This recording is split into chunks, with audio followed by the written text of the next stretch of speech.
में भी सुबह 8 बजे से मतदान शुरू होगा और लगभग 1 मिनट का वक्त, अब कहें कि 8 बज चुके हैं। अब उत्तराखंड की सभी 70 विधानसभा सीटों पर मतदान शुरू हो चुका है। 11,697 पोलिंग बूथ बनाए गए हैं और मतदान से पहले ही बूथ पर लंबी कतार देखने को मिल रही है और एक अच्छा संकेत है। पुष्कर सिंह धामी, प्रमोद सावंत की किस्मत दांव पर है। आपको बता दें, पहचान पत्र के अलावा 12 दस्तावेज मान्य किए गए हैं इस बार वोटिंग के लिए। Aadhaar card, MNREGA job card, PAN card भी इन दस्तावेजों में शामिल है। इनमें से कोई भी दस्तावेज आपके पास होता है तो आप वोट कर सकते हैं। 11,697 पोलिंग बूथ पर मतदान हो रहा है उत्तराखंड में। मतदान से पहले ही बूथ पर लंबी कतार है। वो संकीर्णता और सांप्रदायिकता का फैक्टर था। आज एमवाई फैक्टर का मतलब है योगी, मोदी और योगी, यानी ये फैक्टर विकास से जुड़ा हुआ है, लोगों के विश्वास से जुड़ा हुआ है, सुरक्षा से जुड़ा हुआ है, सुशासन से जुड़ा हुआ है और समावेशी समृद्धि से जुड़ा हुआ है। इसलिए जो है वो जो लोग अभी 5 साल पहले ये जो मैंने 3B ब्रदरहुड कहता हूं, जिस तरह से सरकार को उन्होंने हाईजेक कर रखा था, सरकार की कुर्सी पे कोई और बैठता था और उसकी जो पाए होते थे वो ये ब्रदरहुड के, चाहे बलवाइयों के, किसी एक बलवाई के हाथ में होता था, एक बाहुबली के हाथ में होता था, एक जो है वो बकैतों के हाथ में होता था और एक बेईमानों के हाथ में होता था। वो अपने हिसाब से चलाते थे, वो नहीं चलने पाया और इसलिए लोगों में बौखलाहट है कि फिर से 3B ब्रदरहुड का जो है वर्चस्व हो जाए, जिनका की बंटाधार किया था। हमारे कार्यों के माध्यम से बहुत स्पष्ट हो जाता है। आजादी के बाद पहली बार उत्तर प्रदेश की जनता को डबल इंजन की सरकार के कार्य पद्धति और प्रधानमंत्री मोदी जी के नेतृत्व में जो कहा था सो करके दिखाया, इस संकल्प की पूर्ति होते हुए भी दिख रहा है। और मैं विश्वास के साथ कह सकता हूं कि प्रथम चरण के चुनाव के बाद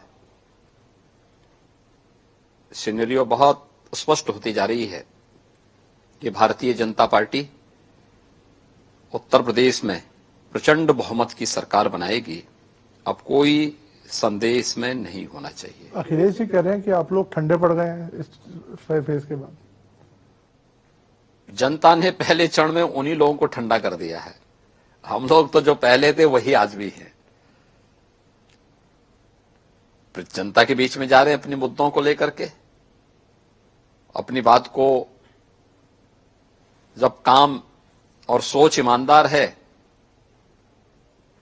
तो काम भी दमदार तरीके से हुए हैं और उसी दमदार तरीके से बोल भी रहे हैं।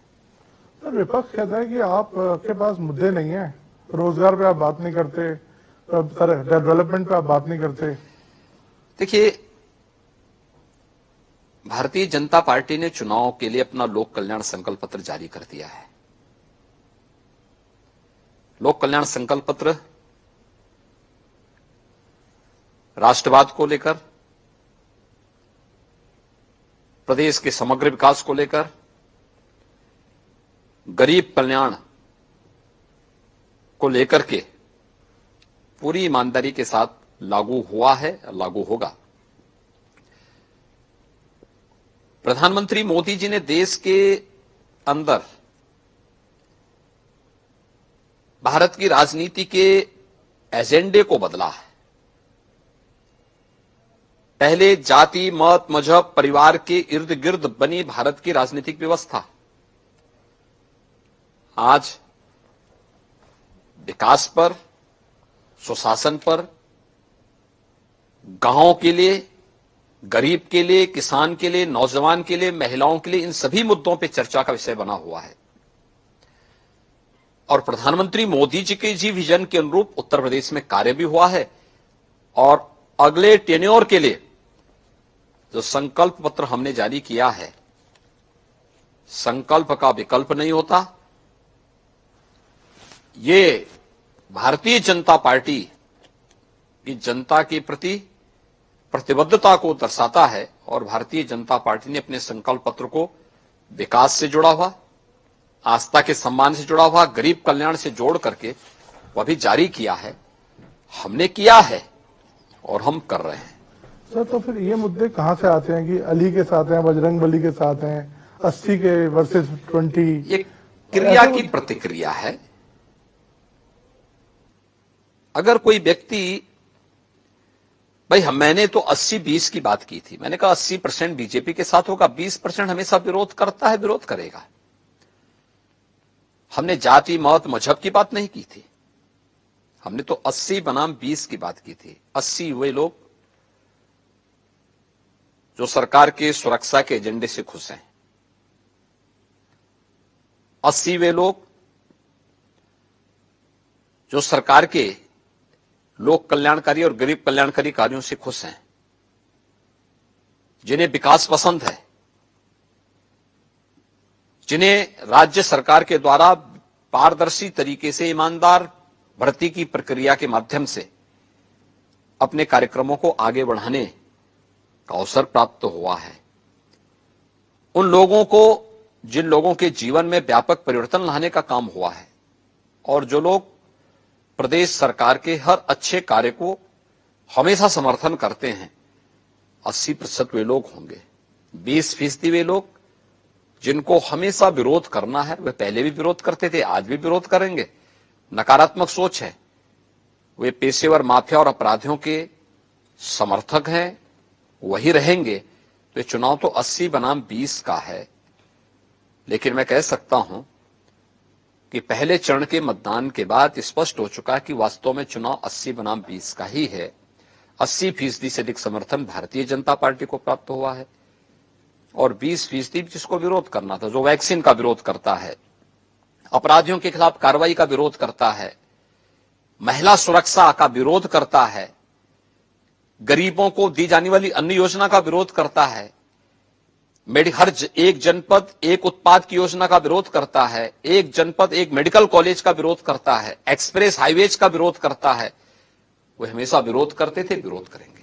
सर, आपका आज एक ट्वीट मैंने देखा अभी आने से पहले, कि गजवाए हिंद का सपना देखने वाले तालिबानी सोच के मजहबी उन्मादी की गांठ लें कि वो भारत में शरिया नहीं चलेगा, संविधान चलेगा। ये आज ट्वीट करने का मतलब और इसका मतलब नहीं है, ये इसका मतलब है जो लोग सपना देख रहे हैं गजवाई हिंद का, मैं बहुत स्पष्टता के साथ कह सकता हूं, ये नया भारत है। ये दुनिया के सबसे लोकप्रिय नेता से नरेंद्र मोदी जी के नेतृत्व का भारत है। इस नए भारत में विकास सबका, लेकिन तुष्टीकरण किसी का नहीं। सबका साथ, सबके विकास की भावना के साथ सरकार कार्य कर रही है। सबका विश्वास और सबके प्रयास को लेकर के सरकार चल रही है। ये नया भारत संविधान के अनुरूप चलेगा, शरीयत के अनुरूप नहीं। और मैं इस बात को भी स्पष्टता के साथ कह सकता हूं, गजवाए हिंद का सपना कयामत के दिन तक भी साकार नहीं होगा। सर, हमने देखा एक हिजाब को लेकर कंट्रोवर्सी चल रही है, उस पर आपका कोई व्यू है कि हिजाब? देखिए, मेरा तो बहुत स्पष्ट मानना है, भारत की व्यवस्था संविधान के अनुरूप चलनी चाहिए। हमारी व्यक्तिगत आस्था, हमारे व्यक्तिगत स्वयं के अधिकार या हमारी स्वयं की पसंद नापसंद हम देश के ऊपर लागू नहीं कर सकते, संस्थाओं के ऊपर ये नहीं लागू कर सकते हैं। क्या मैं तो सीएम योगी आदित्यनाथ को सुन रहे थे आप, उनका साक्षात्कार जिसमें वो तमाम बिंदुओं पर अपनी राय साझा करते हुए नजर आए। दूसरी तरफ देखिए, कतारों में लंबी लाइनें हैं और माफ कीजिएगा, पोलिंग बूथ पर लंबी कतारें हैं और ये कतारें इस बात का प्रमाण दे रही हैं कि पहले मतदान, उसके बाद जलपान। जनता टीवी भी आपसे अपील कर रहा है कि पहले मतदान दीजिए, उसके बाद जलपान करिए, क्योंकि ये आपका अधिकार ही नहीं है, ये आपके प्रदेश के भविष्य का सवाल है।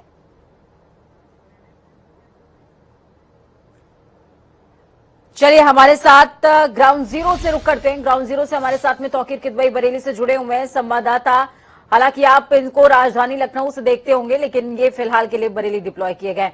तौकीर, क्या कुछ ग्राउंड जीरो पर तस्वीरें देखने को मिल रही हैं? मतदाताओं में कितना उत्साह है, उनके मुद्दे क्या है?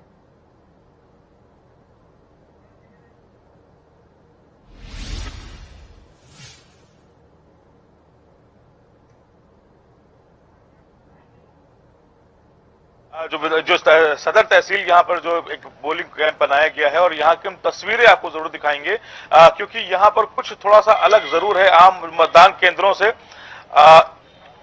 ये देखिए, एक सबसे पहले तो यहाँ पर एक कैंप है। इस कैंप में कुछ अलग जरूर है, क्योंकि इसमें एक ऐप की शुरुआत की गई है। कुछ लोग यहाँ बैठे से पूछते हैं किस तरह का ऐप है जो आप लोगों ने शुरू किया है?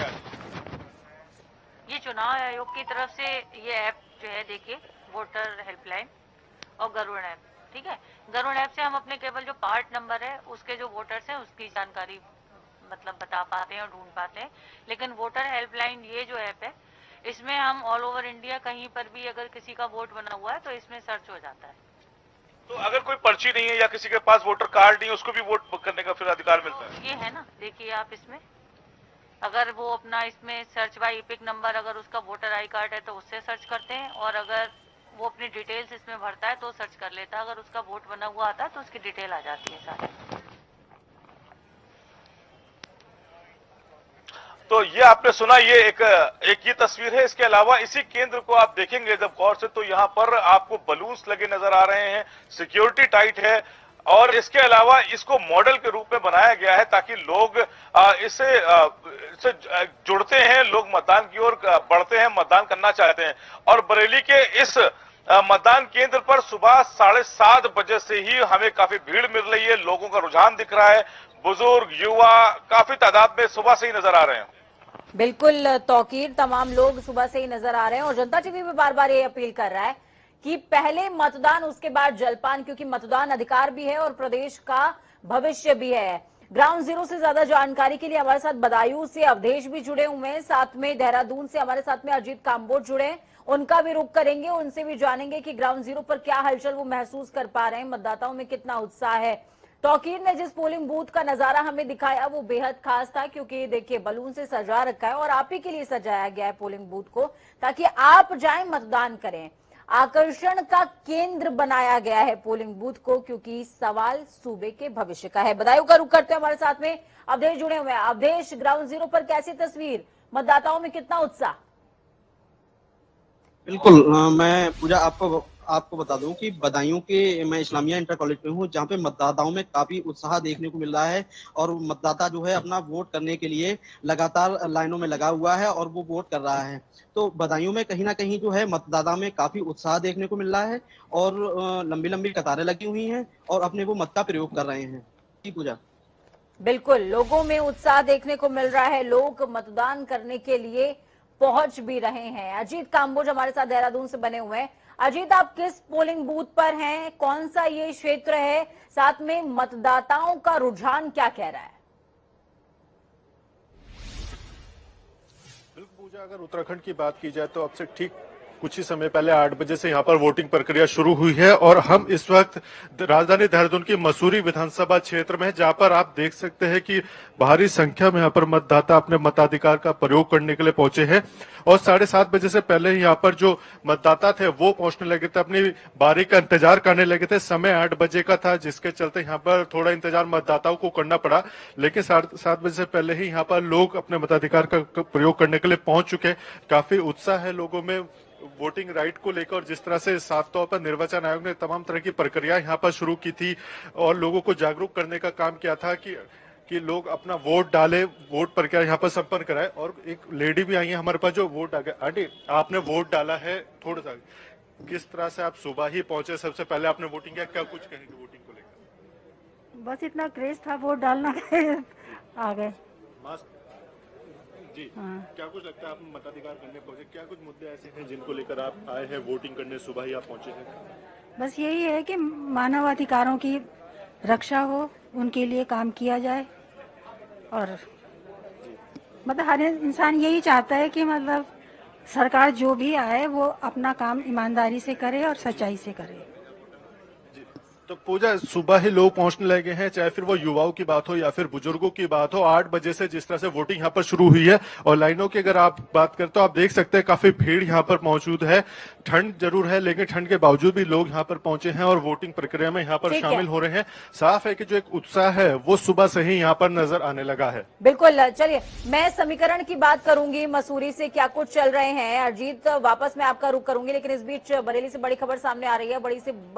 बरेली से बड़ी और अहम जानकारी आपको दे रहे हैं। बहेड़ी से बड़ी खबर है, ईवीएम खराब होने से बहेड़ी क्षेत्र में मतदान रुका है। मतदान एजेंटों के साथ प्रत्याशियों में नाराजगी बढ़ गई है। बहेड़ी से बड़ी खबर आपको बता रहे हैं, ईवीएम खराब होने से बहेड़ी क्षेत्र में मतदान बाधित हुआ है।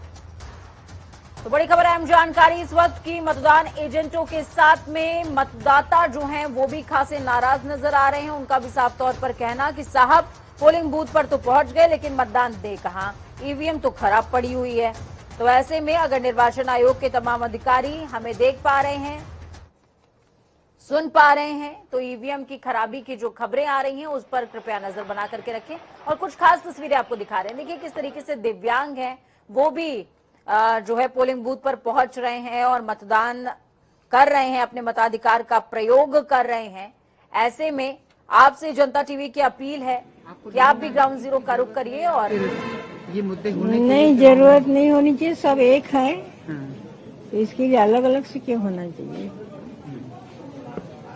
आप नेता आंटी आप मैं तो भैया यही चाहती हूँ कि सब एक। किरण। किरण, हाँ। कितनी उम्र है आपकी? 80। 80। आप भी सुबह सुबह वोट देने आ गई हैं। हाँ। बाकी लोगों से क्या कहेंगे, नाती पोतों से, लड़कों से? सब आ गए हैं देने वोट। अच्छा। हाँ। नहीं, जो लोग अभी नहीं आए हैं वोट देने के लिए उनसे भी कहेंगे कि वोट दो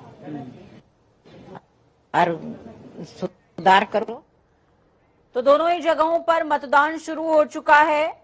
आपको बता दें कि 7 बजे से यूपी में 55 सीटों पर, 9 जिलों की 55 सीटों पर मतदान बदस्तूर जारी है। और दूसरी तरफ देवभूमि उत्तराखंड में पूरे सूबे के अंदर मतदान 8 बजे से शुरू हो चुका है। अजीत काम्बोज का रुख वापस से करेंगे। मसूरी सीट पर इस समय अजीत काम्बोज देहरादून की मसूरी सीट पर मौजूद हैं। अजीत, आपसे मैं समझना चाहूंगी, गणेश जोशी बीजेपी से हैं, गोदावरी थापली, श्याम बोरा, इन तीनों के बीच में टफ फाइट बताई जा रही है। क्या लगता है लोगों के रुझान को देखते हुए कि आम आदमी पार्टी क्या इस बार कुछ मैजिकल नंबर्स अपने खाते में डालने में कामयाब रह पाएगी क्या? बिल्कुल पूजा, अगर उत्तराखंड की बात की जाए और समीकरणों पर नजर डाले तो यहाँ पर पिछले 20 साल में भाजपा और कांग्रेस दोनों ने बदल बदल कर राज किया है और इस बार तीसरे विकल्प के तौर पर आम आदमी पार्टी भी चुनावी मैदान में उतरी है। और जिस तरह से दिल्ली के मुख्यमंत्री अरविंद केजरीवाल, जो आम आदमी पार्टी के संयोजक है, वो लगातार उत्तराखंड का दौरा करते रहे और 10 गारंटी उन्होंने उत्तराखंड की जनता को सौंपने की यहाँ पर एक कार्रवाई की थी, जिसको वचन पत्र के माध्यम से सार्वजनिक भी किया गया था। अब आम आदमी पार्टी का कितना जोश, कितना जज्बा था, वो साफ तौर पर जमीन पर नजर भी आया। और इसी समय मैं केजरीवाल का ट्वीट भी तमाम दर्शकों को दिखा पा रही हूँ। इलेक्शन ब्रेकिंग इस वक्त की आ रही है। अरविंद केजरीवाल ने ट्वीट किया है, मुख्यमंत्री अरविंद केजरीवाल ने ट्वीट करते हुए अपील करी है कि आज उत्तराखंड में वोट डालने का दिन है। आपका वोट देवभूमि के हर बच्चे का भविष्य संवारेगा, उसके भविष्य से जुड़ा हुआ है। आपका वोट आपकी सबसे बड़ी ताकत है, ये कहना है अरविंद केजरीवाल का। भाई बहन, बुजुर्ग और सभी युवा वोट करें, वोट से चोट दें।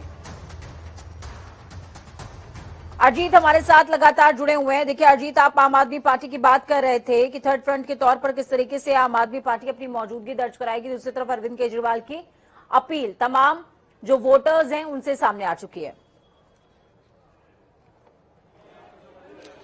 बिल्कुल पूजा, अगर आम आदमी पार्टी की बात की जाए तो तीसरे विकल्प के तौर पर आम आदमी पार्टी अपने आप को जनता के बीच में पेश कर रही है और सभी 70 विधानसभा सीटों पर चुनाव भी लड़ रही है। उत्तराखंड में जिस तरह से सबसे पहले अगर मुख्यमंत्री चेहरे की बात की जाए तो आम आदमी पार्टी ने कर्नल अजय कोटियाल को अपना चुनावी चेहरा घोषित किया था और केजरीवाल और कोटियाल के नाम पर ही यहाँ पर वोट मांगे जा रहे हैं।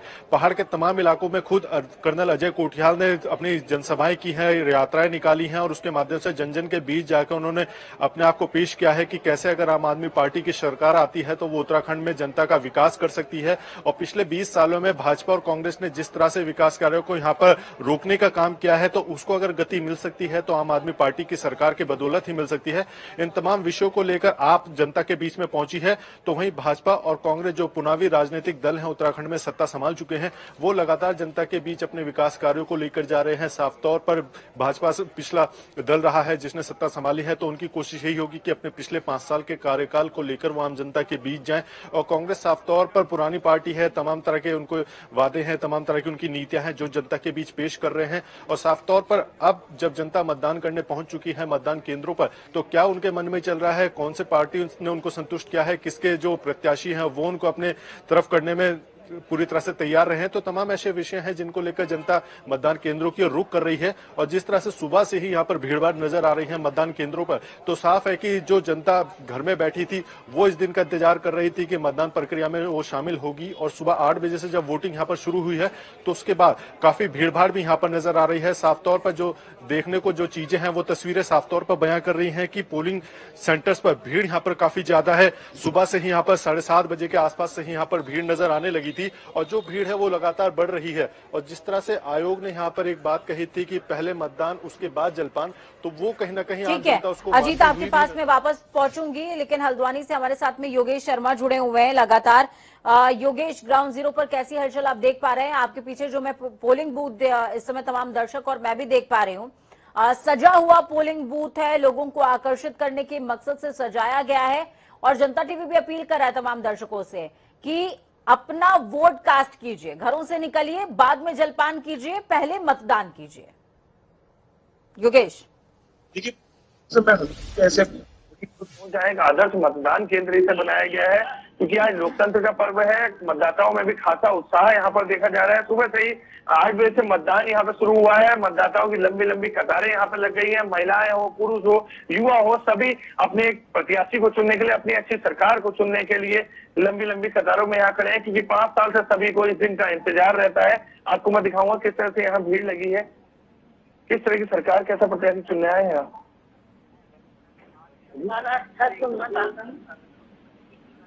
कहीं ना कहीं अच्छी सरकार यहाँ पर चुनने आए हैं, अच्छे प्रत्याशी को यहाँ पर चुनने आए हैं। लोगों का कहीं ना कहीं मानना है महंगाई हुई है, बेरोजगारी भी बढ़ी है, इन सभी चीजों को। योगेश, आप इस समय किस पोलिंग बूथ पर मौजूद हैं? उस पोलिंग बूथ का प्लीज नाम बता दें, और ये विधानसभा क्षेत्र कौन सा आता है? देखिए, मैं हल्द्वानी 59 विधानसभा क्षेत्र के खालसा नेशनल गर्ल्स कॉलेज के आदर्श पोलिंग बूथ पे इस टाइम मौजूद हूँ, जहां मतदाताओं का खासी एक भीड़ देखी जा रही है। सुबह से ही में मतदाताओं में खासा उत्साह देखा जा रहा है। लंबी लंबी कतारें यहाँ सुबह से ही लग गई। 8 बजे जैसे ही पोलिंग। ठीक है। योगेश, यहाँ पर देखिए, सुमित हृदयेश को इस बार उतारा गया है चुनावी रण में। इंदिरा हृदयेश के बेटे हैं, उनके लिए ये सीट कितनी सेफ या फिर कितनी मुश्किलात खड़ी करती नजर आ रही है, इस पर हम बातचीत करेंगे। लेकिन यहाँ पर वक्त एक छोटे से ब्रेक का, आप हमारे साथ बने रहिए योगेश। तो जनता टीवी ब्रेक पर जरूर जा रहा है, लेकिन आपसे अपील कर रहा है कि प्लीज घरों से निकलिए, ये आपके प्रदेश के भविष्य का सवाल है। बाद में चाय पीजिएगा, बाद में नाश्ता कीजिएगा, पहले वोट तो कास्ट करके आइए, बाद में जलपान, पहले मतदान। 8 बज गए हैं, धूप थोड़ी थोड़ी खिलनी शुरू हो गई है, और घरों से निकल जाइए। जिस तरीके से सूर्य की किरणें जमीन पर पड़ रही हैं, आप भी मतदान तक पहुंचे, मतदान केंद्र तक पहुंचे और वोट कास्ट कीजिए। जल्द लौटते हैं।